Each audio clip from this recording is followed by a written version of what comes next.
3 megawatts of continuous power in a place that wasn't supposed to exist. The data was impossible to ignore and even more impossible to explain. For 3 straight years, something in the Antarctic wilderness had been consuming enough electricity to light a small American city, and every official map said the same thing: empty, uninhabited, protected wilderness. But empty places don't burn that much power, do they?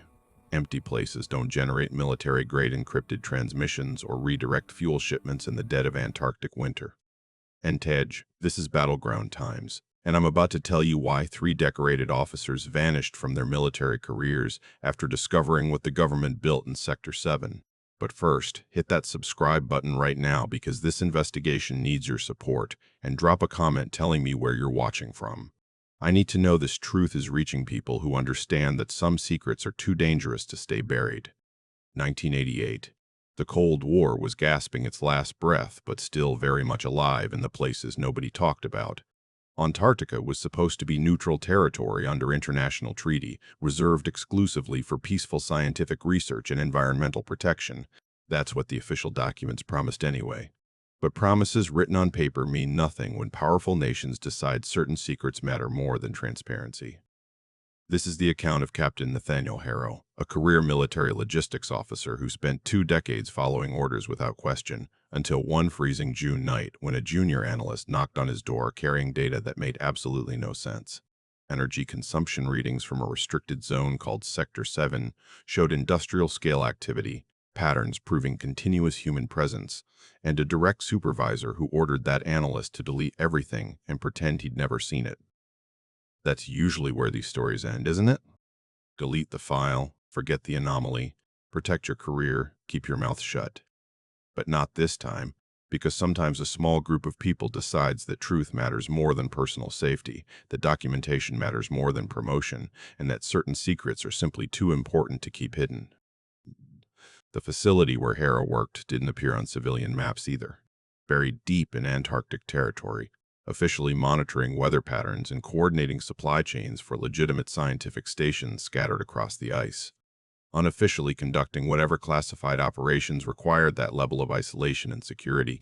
The kind of installation where you learned never to ask what happened in buildings you weren't cleared to enter, where compartmentalization wasn't bureaucratic paranoia but operational necessity for missions you'd never understand. Harrow had made peace with that reality over 20 years of distinguished service. You accept that some questions don't have answers you're allowed to hear. But military experience also teaches you to recognize patterns, to spot discrepancies that don't add up, to know when the official explanation contradicts observable facts. When Lucas Wainwright appeared in Harrow's doorway that night holding printed pages instead of digital files, the captain immediately knew something had crossed from routine monitoring into territory where careers ended and people disappeared into administrative exile with no explanation. The Antarctic winter had locked them in weeks earlier. 60-mile-per-hour winds screaming across the ice sheet, perpetual darkness that wouldn't lift for months, temperatures cold enough to make exposed metal snap like brittle glass. Outside their facility was a hostile frozen void trying constantly to kill them. Inside was nothing but the relentless mechanical drone of generators fighting desperately to keep humans alive in the most unforgiving environment on Earth. Wainwright worked as an energy analyst, tracking power consumption patterns across regional monitoring grids to ensure their facility wasn't interfering with scientific equipment or satellite communications. Thin, pale from spending too many hours staring at computer screens in windowless rooms, his job was routine technical work that never made it into mission briefings or official reports. Except this particular routine analysis had revealed something absolutely impossible to explain. Sector 7. A zone marked on every map as uninhabited protected wilderness, was consuming industrial levels of electricity on a continuous basis. 2 to 3 megawatts of constant power draw, running 24 hours a day, 7 days a week, for at least 3 years according to archived monitoring data. That wasn't scientific monitoring equipment running on solar panels. That wasn't a small temporary research outpost with backup generators. That was a major permanent installation with infrastructure that couldn't afford interruption. The kind of power consumption requiring regular fuel deliveries or dedicated generation capacity. And absolutely none of it appeared in any logistics manifest Wainwright could access through official channels. Harrow studied the graph spread across his desk, watching lines that showed expected patterns for legitimate Antarctic facilities. Energy peaks during active working hours, valleys during rest periods. The normal rhythm of human activity translated directly into electrical demand, but Sector 7's consumption line was completely flat, unwavering, constant as a mechanical heartbeat that never slowed down, never stopped, never acknowledged that human operations need downtime or rest cycles. This industrial signature had been running for years, hiding in plain sight within routine monitoring data, invisible because nobody was supposed to be analyzing Sector 7's energy profile. Nobody was supposed to care about empty coordinates in restricted environmental zones. Wilderness preservation areas didn't need detailed energy analysis, and protected regions didn't generate data worth investigating. Except this particular wilderness was consuming enough electricity to power thousands of homes, and somebody with serious authority had gone to extraordinary lengths to ensure that fact stayed buried, and technical reports analysts were trained to glance past without deeper examination. Wainwright had already tried reporting it through proper military channels following standard protocol for anomalies that might indicate equipment malfunction or data corruption. His immediate supervisor told him to run additional diagnostic tests and report back with verified results. So Wainwright did exactly that, running every verification procedure in his technical toolkit, triple-checking calibration against multiple independent data sources, cross-referencing readings to eliminate any possibility of instrument error. The measurements were absolutely accurate. The power consumption was undeniably real. Something substantial was operating continuously in Sector 7, and the data proved it beyond any reasonable doubt. When he reported back to his supervisor with confirmed findings, the response was immediate and brutally unambiguous. The energy data was classified above Wainwright's security clearance level. Delete the analysis immediately, forget he'd ever seen the information, and never speak about it again to anyone. That's the moment when most military personnel stop asking questions. When authority tells you something exceeds your clearance level, you accept it and move on with your career. But Wainwright didn't stop investigating. Instead, he created paper copies of everything, printing physical documents that couldn't be remotely deleted through electronic systems or traced through digital audit logs. Then he brought those printed pages directly to Captain Harrow, not because he thought a logistics officer could somehow override security classifications, but because he desperately needed someone else to witness what he'd discovered, to confirm he wasn't losing his mind or misinterpreting data, to acknowledge that the official story about Sector 7 was demonstrably, provably false. Harrow understood immediately what Wainwright was really doing by sharing this information, creating a distributed record across multiple people, ensuring the data existed in several places simultaneously, guaranteeing that if something happened to one person, others would still possess knowledge of what had been found. It was strategically smart and professionally dangerous in equal measure, the kind of action that transformed passive observation into active conspiracy, that changed noticing administrative anomalies into deliberately investigating classified military operations, the exact kind of line crossing that ended promising careers, or resulted in worse consequences that never made it into official records. But sitting there in his quarters with Antarctic wind, howling against reinforced windows and Wainwright's impossible graphs spread across his desk, Harrow felt something he hadn't experienced in many years. The deep conviction that certain things matter more than career advancement or personal safety. The fundamental belief that when you witness systematic institutional deception, you carry an obligation to document it, even if you can't immediately fix the problem, even if documenting it places you directly in the crosshairs of people who spent decades perfecting the art of making inconvenient problems disappear without a trace. He told Wainwright to leave the papers with him, promised to run independent analysis using his access to logistics and supply chain databases, see whether fuel shipment records or equipment transfer manifests showed anything that might explain the mysterious energy consumption. They agreed to meet again in several days to compare findings from completely different data sources, creating corroboration that would be much harder to dismiss as simple equipment malfunction or analyst misinterpretation. It was careful, methodical documentation, exactly the kind of evidence building that would matter if this ever became an official inquiry instead of an unofficial concern lurking in the shadows. It was also extraordinarily dangerous thinking. the type that could destroy careers or lead to consequences far worse if they accidentally stumbled onto operations that powerful institutional forces wanted permanently buried. After Wainwright left, Harrow sat alone for hours studying those graphs, desperately trying to convince himself there had to be some innocent explanation. Maybe classified but legitimate research requiring security protocols they simply weren't cleared to access. Maybe drilling operations or atmospheric monitoring that happened to fall outside normal bureaucratic channels for reasonable operational reasons. But the longer he examined the data, the more impossible it became to maintain those comfortable rationalizations. The power consumption was far too consistent, far too industrial in character, exactly matching what you'd expect from a permanent facility running critical operations that absolutely couldn't be interrupted under any circumstances. And the hidden communications traffic Wainwright had also detected suggested active coordination with outside authorities, who clearly didn't want their involvement documented through any official channels that might be subject to oversight or public scrutiny. Whatever was actually happening 200 kilometers south in Sector 7, it definitely wasn't something the government wanted public knowledge about, and the fact it was occurring in a zone supposedly protected by international environmental treaties suggested the secret was worth considerable effort and resources to maintain indefinitely. Over the following 3 days, Harrow conducted his own careful investigation using his official access to supply chain databases and logistics manifests, tracking fuel shipments, equipment transfers, and personnel rotation movements throughout their entire Antarctic region.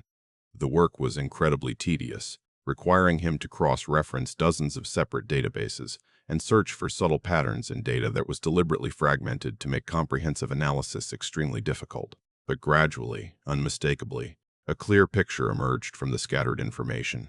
A picture of systematic resource redirection and bureaucratic camouflage that became increasingly obvious once you understood what to look for. Fuel shipments officially listed as going to their facility, but exceeding their actual consumption by significant margins every single month. Equipment transfers logged as being placed in storage, but never appearing in any subsequent inventory audits. Personnel rotations showing people being assigned to their station, but never actually resulting in arrivals at the facility. The discrepancies weren't enormous, not large enough to trigger automated oversight audits or raise immediate red flags with accountability authorities, but they were remarkably consistent month after month, year after year, small calculated diversions adding up to substantial resources being redirected to destinations that didn't officially exist on any map or manifest. When Harrow mapped the precise timing of those diversions against historical weather patterns and flight schedules, he discovered they corresponded perfectly with brief operational windows when atmospheric conditions would allow aircraft to reach Sector 7's coordinates from their position. Someone with serious authority was systematically using their facility as an unwitting logistics hub, quietly diverting supplies to support major operations in a supposedly empty restricted zone, while carefully maintaining the complete fiction that absolutely nothing was happening there. The evidence was overwhelming and undeniable. Sector 7 was an empty wilderness. It was something else entirely, something that consumed massive amounts of power and resources, something important enough that people at very high levels were willing to violate international treaties and falsify official records to keep it hidden. And 3 military officers were about to risk everything they'd built in their careers to find out exactly what that something was. 4 days after Wainwright first brought those impossible graphs to Harrow's quarters, 3 men met in a storage room where security cameras had conveniently stopped working the previous week. For Captain Harrow, energy analyst Lucas Wainwright, and communications officer Oliver Finch, a quiet man in his late 20s who rarely spoke unless he had something genuinely important to say. The storage room was cramped, filled with equipment crates and supply boxes, lit by a single overhead utility bulb that cast harsh shadows across their faces. It was the kind of place where conversations could happen without being overheard by electronic monitoring systems or casual observation by security personnel who might ask uncomfortable questions. Finch pulled out his own folder of printed documents, these covered in signal analysis graphs and frequency spectrum charts that looked even more technical than the energy consumption data Wainwright had originally discovered. His hands were steady despite the obvious tension in his expression. "Sir, I've been monitoring our satellite communications as part of regular duties for the past month," Finch began, spreading papers across a storage crate. About 4 weeks ago, I started noticing anomalous traffic patterns on several of our allocated communication channels. At first, I genuinely thought it was just equipment malfunction or maybe atmospheric interference affecting signal quality, but the patterns were far too regular and consistent with intentional encrypted digital transmissions to be natural interference. He pointed to specific patterns in the frequency data. Technical details that Harrow's logistics background gave him just enough familiarity with data analysis to understand the basic devastating implications.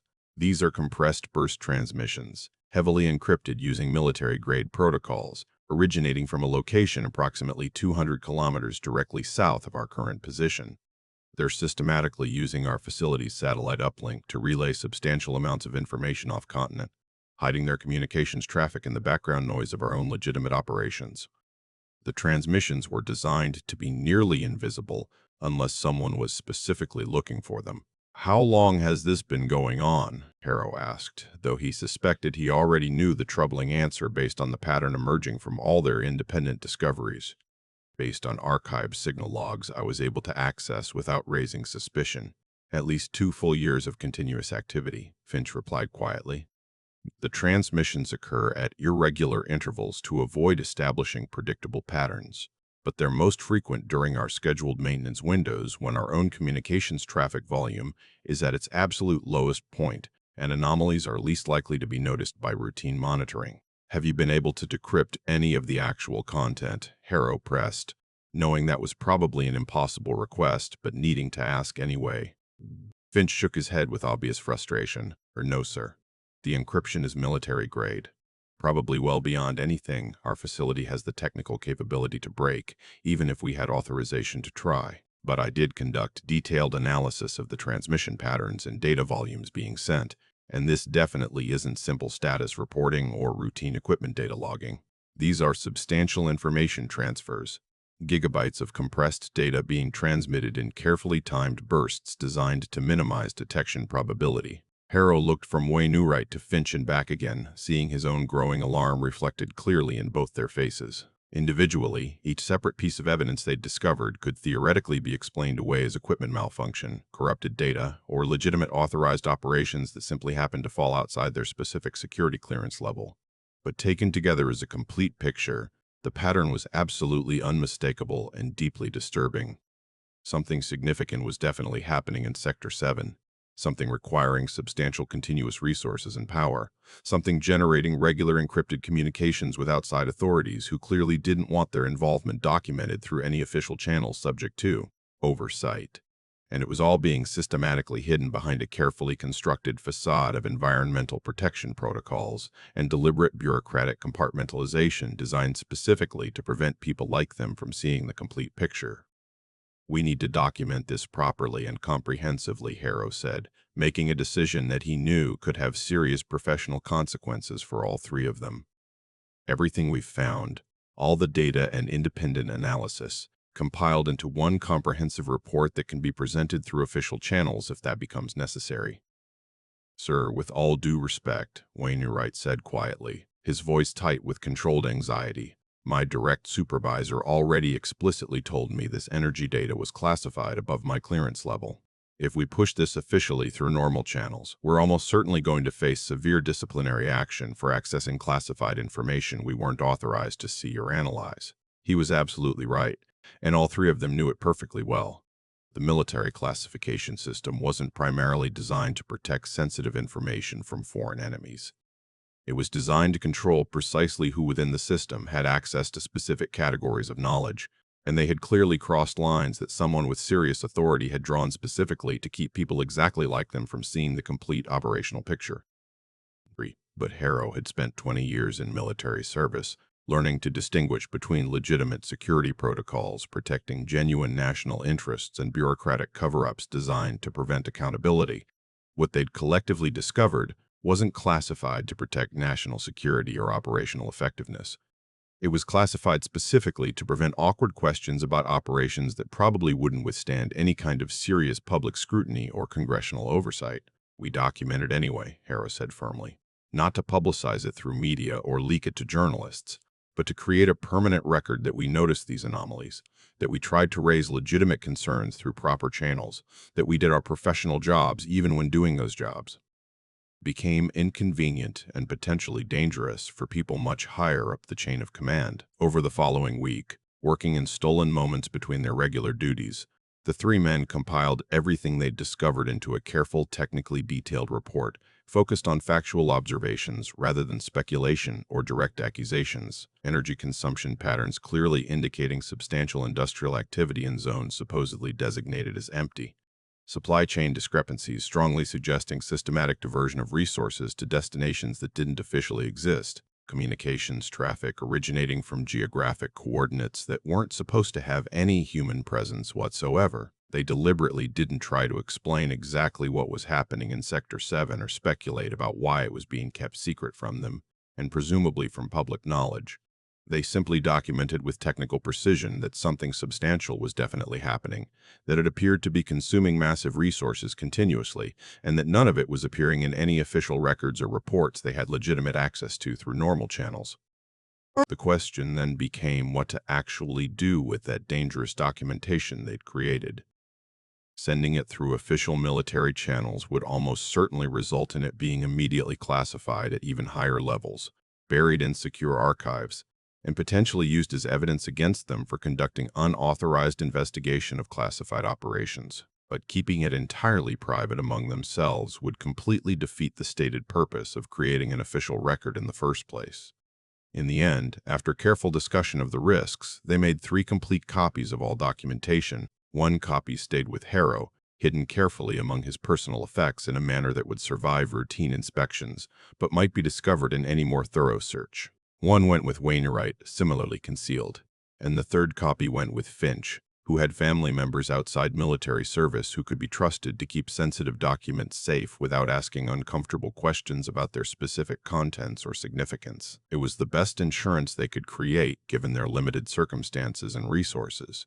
A distributed record that couldn't be easily suppressed without someone noticing the suppression attempt itself, making sure that if something unfortunate happened to one of them, the others would still possess hard evidence of what they'd discovered. Looking back now with the clarity that only hindsight provides, Harrow realized how incredibly naive that entire approach had been.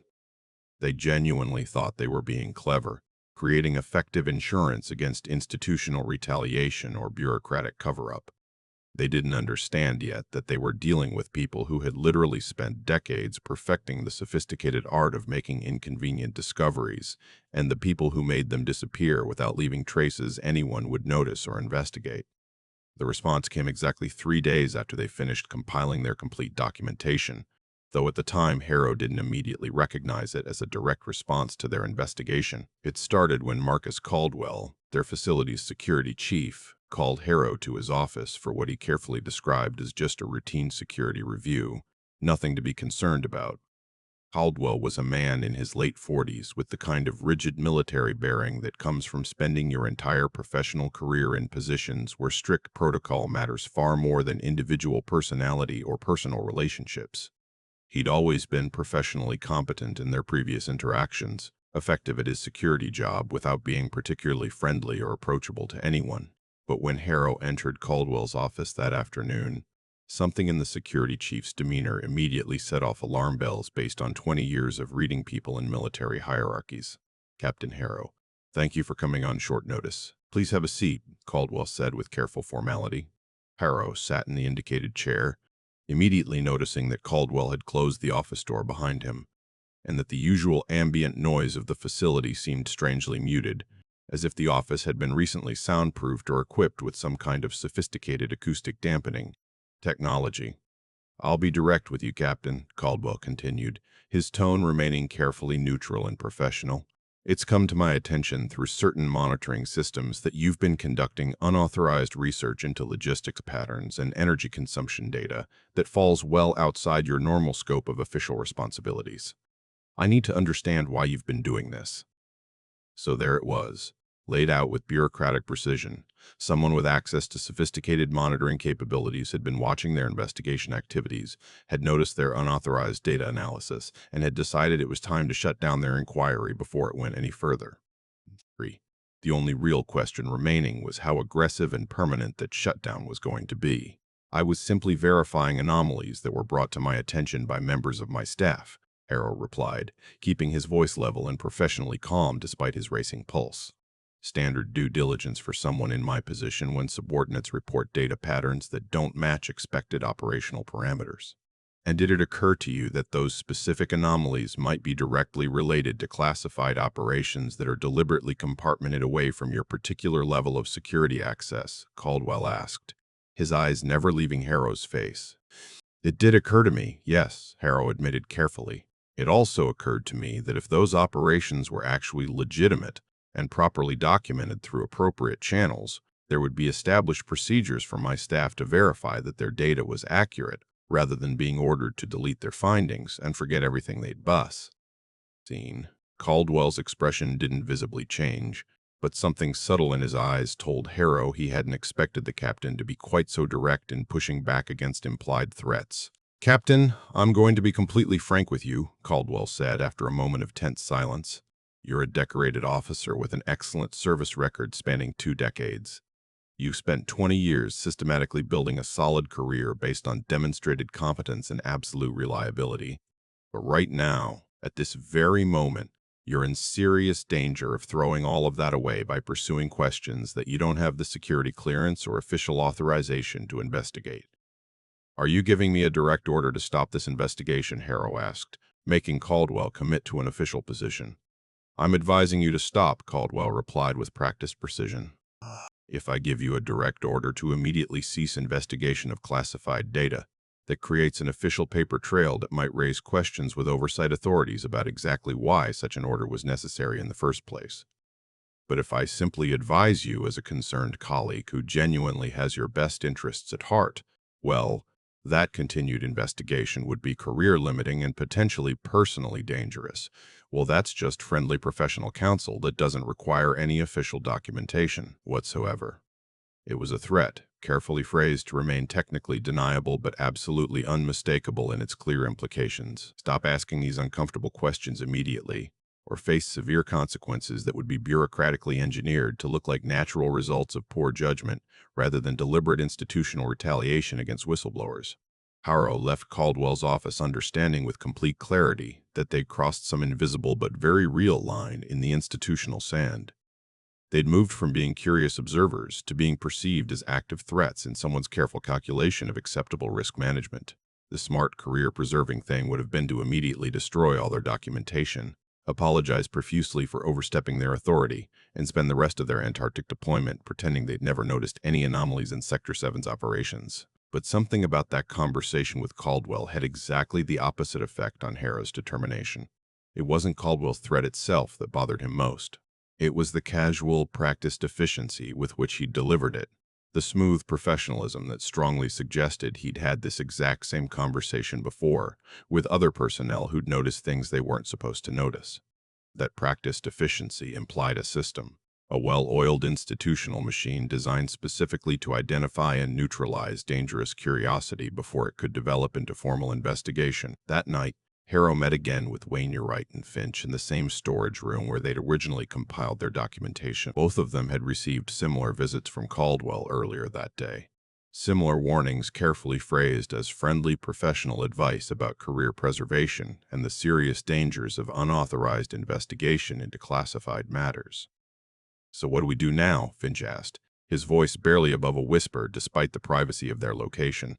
"We've documented the anomalies, created a record proving they exist, but we can't report them officially without facing severe disciplinary action. And we can't investigate any further without making ourselves primary targets for whatever institutional system is protecting Sector 7's secrets." He was absolutely right about their impossible situation. They'd reached the practical limit of what was possible through passive observation and careful data analysis alone, if they wanted to truly understand what was really happening out there. If they wanted more than just graphs and supply manifests suggesting the existence of secret operations, they'd need to do something that couldn't be explained away as routine work duties or justified as legitimate verification of anomalous data patterns. They'd need to physically go there, to Sector 7 itself, to see with their own eyes exactly what was consuming megawatts of continuous power and generating encrypted communications from a zone that was supposed to be completely empty.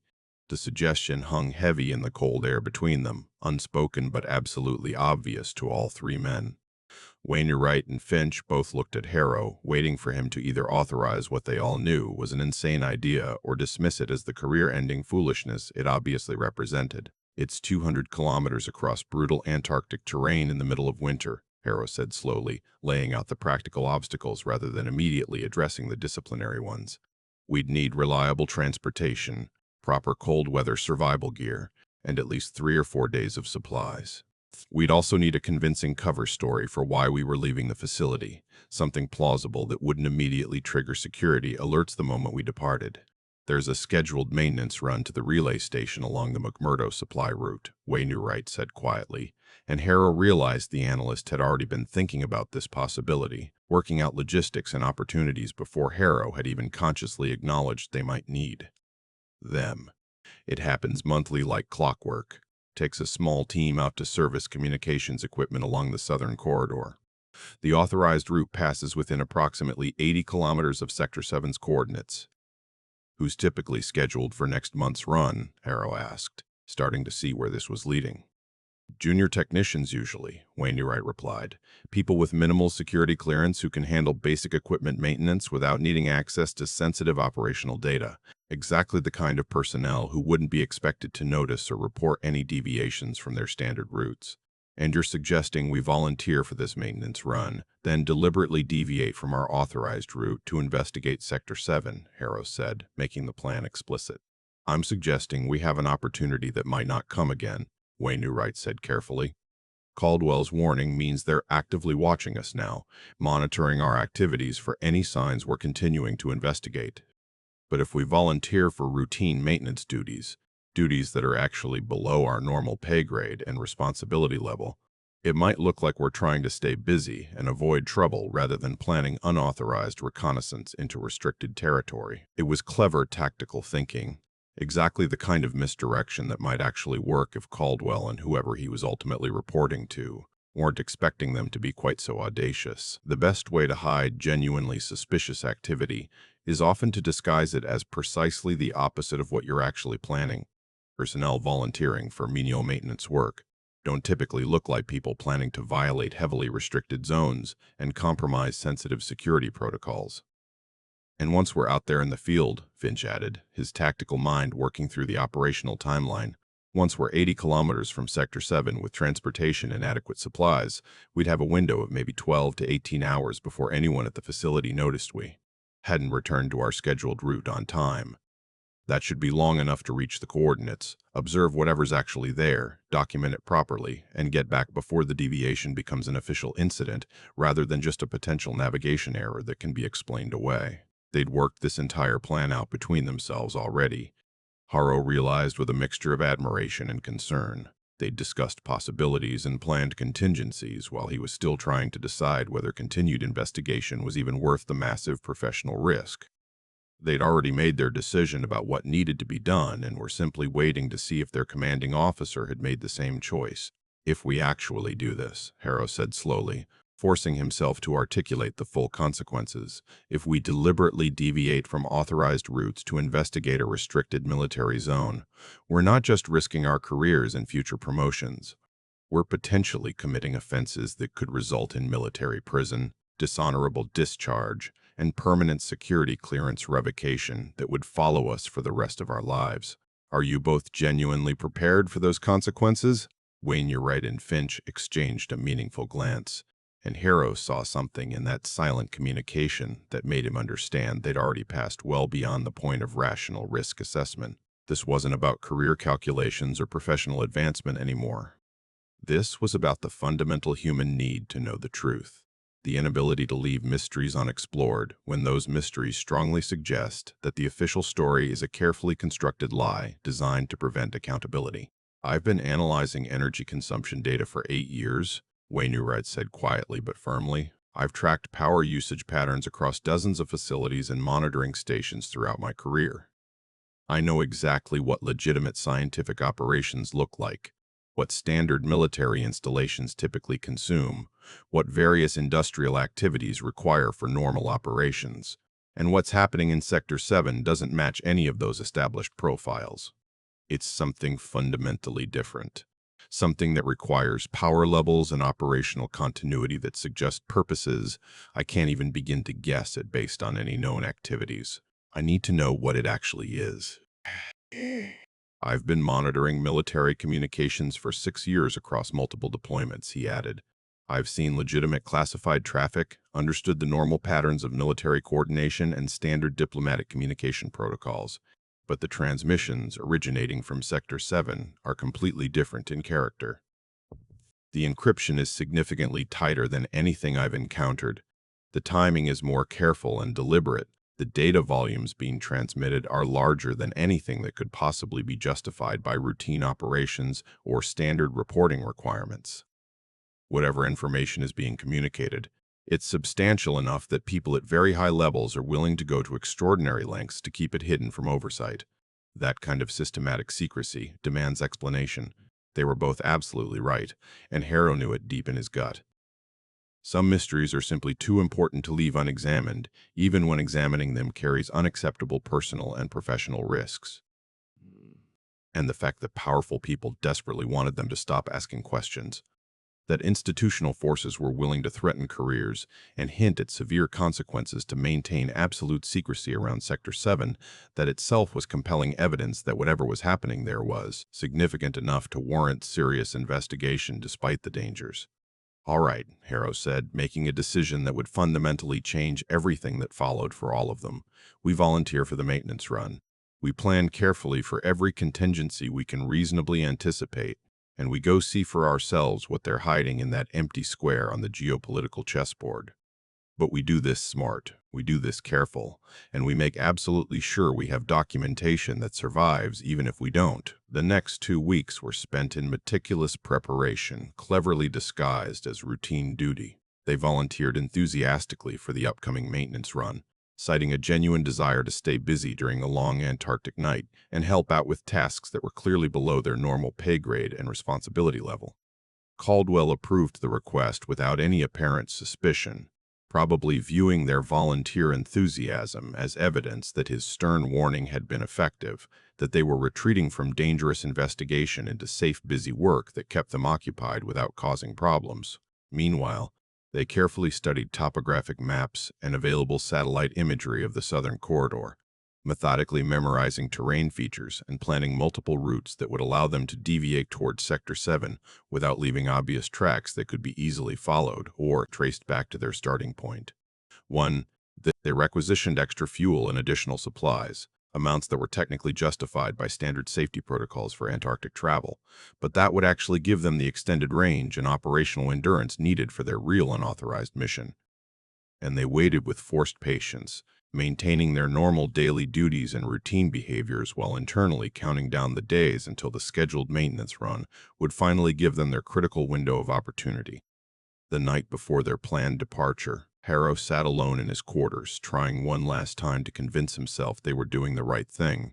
The rational part of his mind kept systematically cataloging all the serious risks, pointing out that they were about to commit multiple violations of military protocol based on nothing more substantial than data anomalies and institutional secrecy that might have perfectly legitimate explanations. But the deeper part of his consciousness, the part that had kept him in military service for 20 years despite repeatedly seeing how bureaucracy often corrupted mission effectiveness, that part knew with absolute certainty they'd reached a point where blindly following orders meant abandoning the fundamental principles that had made those orders meaningful in the first place. Some things matter more than careers or personal safety. Some secrets are too important to remain secret regardless of who wants them buried. And when you notice that the official story doesn't match observable reality, when you see clear evidence of systematic deception specifically designed to prevent people from asking obvious questions, you have a moral obligation to at least try to find out why. The maintenance run began at 600 hours with Harrow, driving one of their facilities tracked all-terrain vehicles while Wainey Wright and Finch handled navigation and communications. The vehicle was an absolute beast specifically designed for extreme Antarctic conditions, equipped with a heated cab, GPA's navigation systems, and enough fuel capacity to cover 500 kilometers in emergency situations. The approved route took them south along the McMurdo supply corridor, a clearly marked path connecting various monitoring stations and equipment caches scattered across the vast ice sheet. Their official mission was to service 3 relay stations, checking equipment functionality and replacing components showing signs of cold weather degradation. For the first 4 hours, they followed that authorized route with absolute precision, stopping at each designated station and performing the required maintenance work exactly as logged in their official mission briefing. Anyone monitoring their progress would see a perfect textbook example of routine operations, 3 competent personnel executing standard procedures with complete professional efficiency.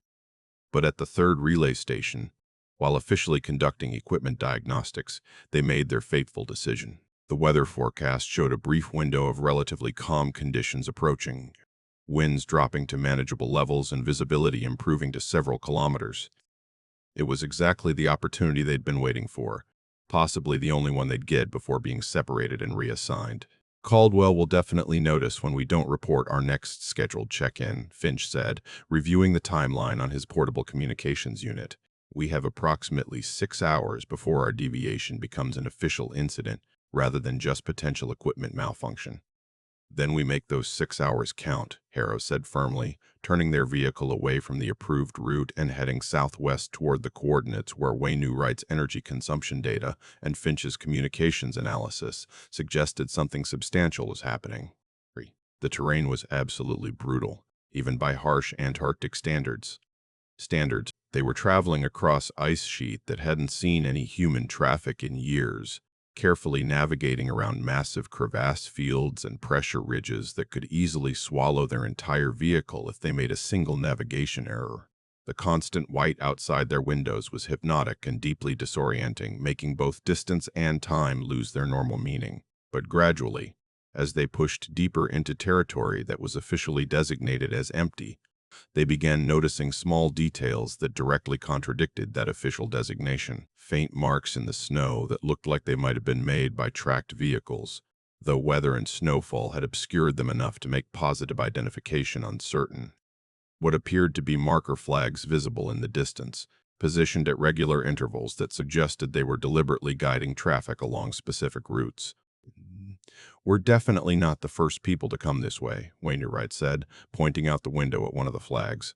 "Those markers are deliberately placed, not random debris or natural ice formations. Someone's been using this route regularly enough to justify permanent navigation aids." The discovery sent a chill down Harrow's spine that had absolutely nothing to do with the Antarctic cold. Sector 7 was supposed to be pristine, untouched wilderness, completely free of human presence except for occasional aerial surveys. But the physical evidence they were seeing suggested otherwise. Someone had been traveling this route frequently enough to establish navigation infrastructure, which meant whatever was at their destination wasn't just a temporary research station or small monitoring outpost. After 3 hours of difficult travel, Finch's GPS unit indicated they were within 10 kilometers of the coordinates corresponding to the energy consumption readings. The visibility had improved slightly, and in the distance Harrow could see what looked like a darker mass against the endless white, something substantial enough to create visible shadows even in the perpetual twilight of Antarctic winter. "There," Wainwright said, his voice tight with anticipation and apprehension. "That's not a natural ice formation. That's artificial structure." As they got closer, the reality of what they were seeing became absolutely impossible to deny. Rising from the ice sheet was an entire complex of buildings, not the temporary prefabricated structures typical of Antarctic research stations, but permanent installations built from reinforced concrete and steel, massive generators that completely explained the continuous power consumption, communication arrays that fully justified the encrypted transmissions Finch had detected, and unmistakable signs of active human presence, lights glowing in windows, equipment operating in service bays, clear evidence of ongoing activity that was supposed to not exist. We stopped our vehicle about 2 kilometers away, close enough to observe the facility with binoculars, but far enough to avoid immediate detection by their security systems. The complex was genuinely larger than our own official facility, easily capable of housing 100 personnel with substantial room for equipment and operational infrastructure. "Jesus Christ," Finch whispered, staring through his binoculars with obvious shock. This isn't some small outpost or limited classified research project. This is a full-scale military installation built and operated in complete secrecy in a zone that's supposed to be protected wilderness under international treaty. Harrow watched the facility through his own binoculars, carefully documenting details that would be absolutely crucial if they ever got the opportunity to report what they'd found through channels that couldn't simply classify and bury the information. The architecture was distinctly American, modern construction that couldn't have been more than 5 or 10 years old based on the building techniques visible. Security fencing surrounded the entire perimeter, not simple chain link you'd use to mark boundaries, but serious military-grade barriers with sophisticated electronic monitoring systems clearly visible, and the activity level was completely consistent with Wainwright's energy consumption data. This wasn't a mothballed facility maintained on standby status.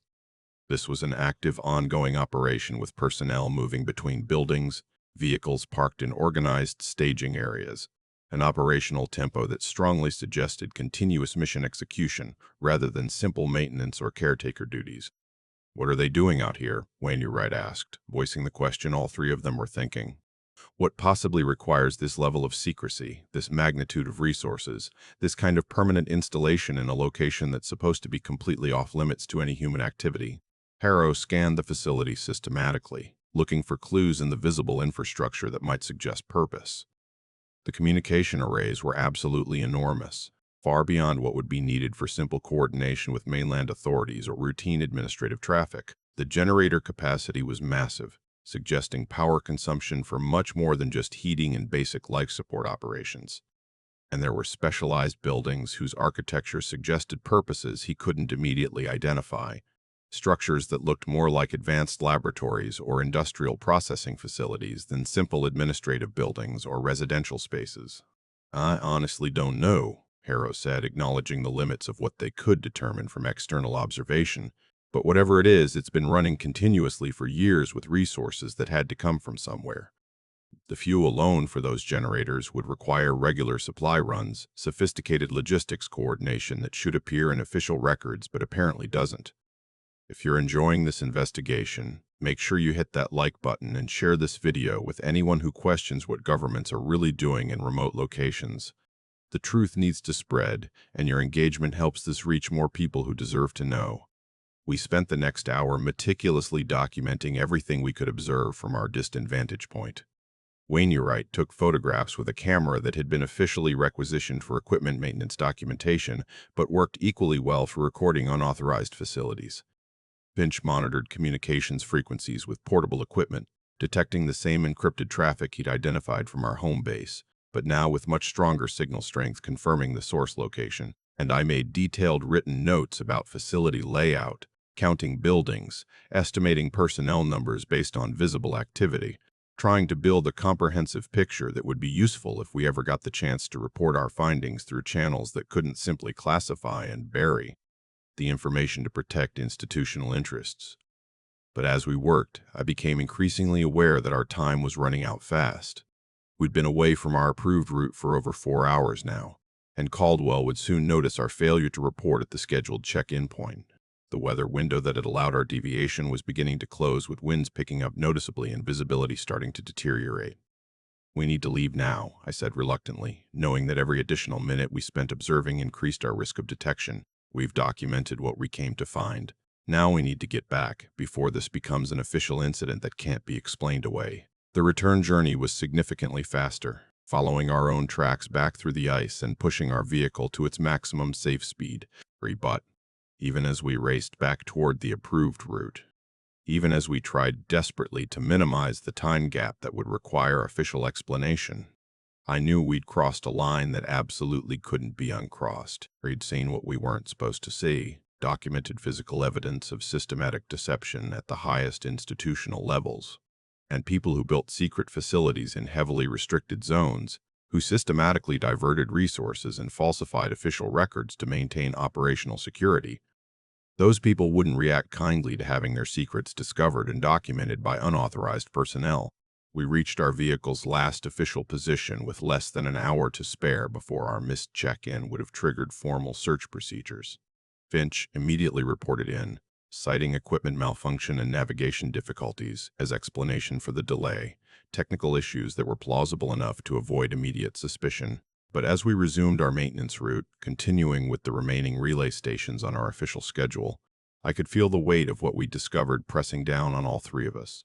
We had evidence now, not just data anomalies and supply discrepancies, but direct observation of a major installation that officially didn't exist.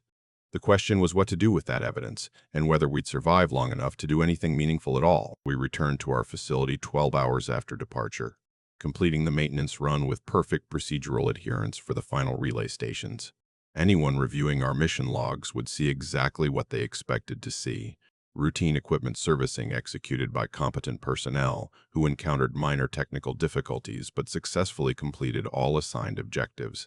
But Caldwell was waiting for us when we arrived, standing in the vehicle bay with an expression that made it absolutely clear he knew something had deviated from the approved plan, even if he couldn't yet prove exactly what. "Gentlemen," he said as we climbed out of our vehicle, his voice carrying the professional courtesy that always preceded serious disciplinary action, "I need you to report to the debriefing room immediately.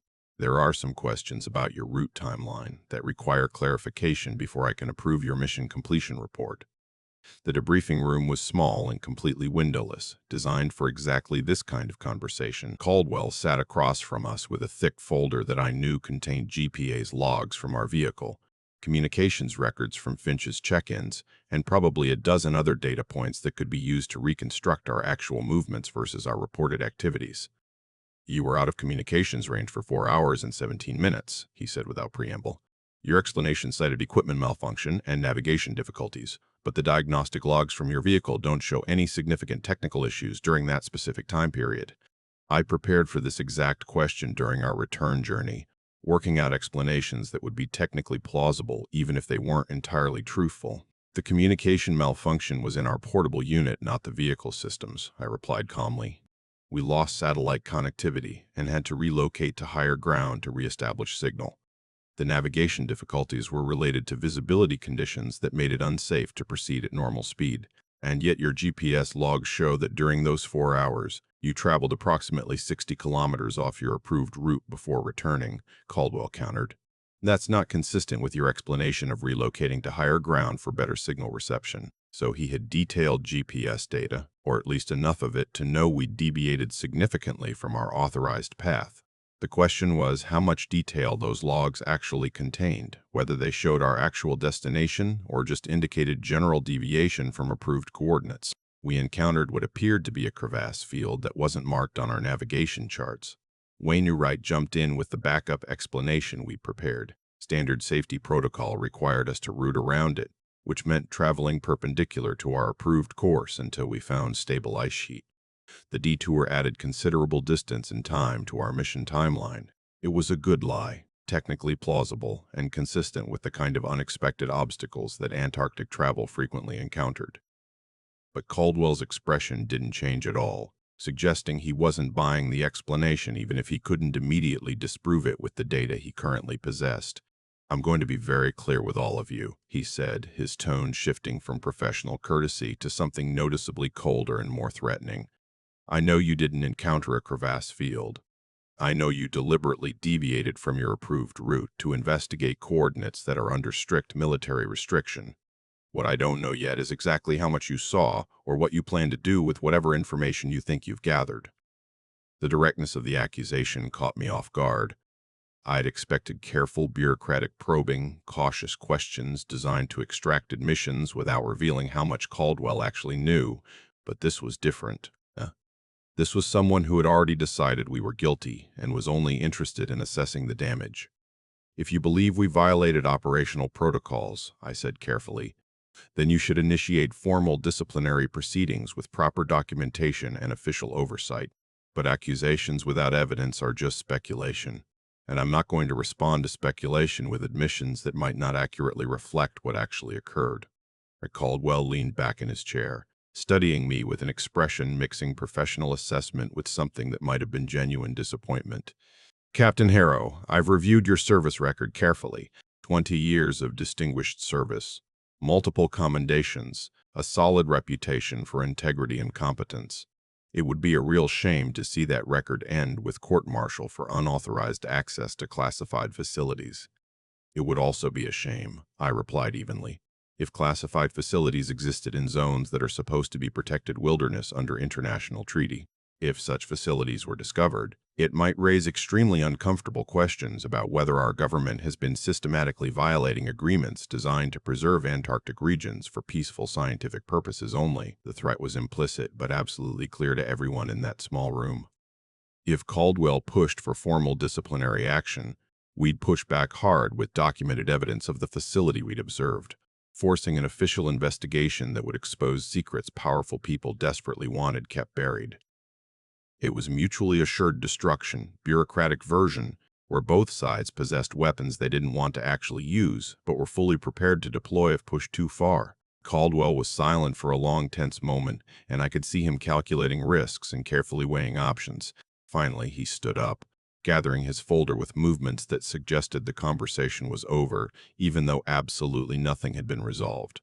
"I'm going to recommend that the three of you be reassigned effective immediately," he said flatly. "Separate facilities, different operational theaters, as soon as transport can be arranged. Your service records will note that the reassignments were for administrative reasons related to operational efficiency and personnel management needs. It was exile disguised as routine rotation, a way to separate us and neutralize whatever threat we posed without creating the official record that formal disciplinary action would require. Split us up. Send us to different locations where we couldn't coordinate or corroborate our stories, and hope that time and distance would dilute our certainty about what we'd actually seen. And if we refuse the reassignments," Finch asked quietly, forcing Caldwell to state the alternative explicitly, "then I'll have no choice but to initiate formal investigation into your unauthorized deviation from approved routes," Caldwell replied, "which will result in immediate security clearance suspension, possible criminal charges, and certainly the permanent end of your military careers. The choice is yours, but I'd very strongly advise you to accept the reassignments and move on with your lives." After Caldwell left, the three of us sat in heavy silence for several minutes, processing what had just happened.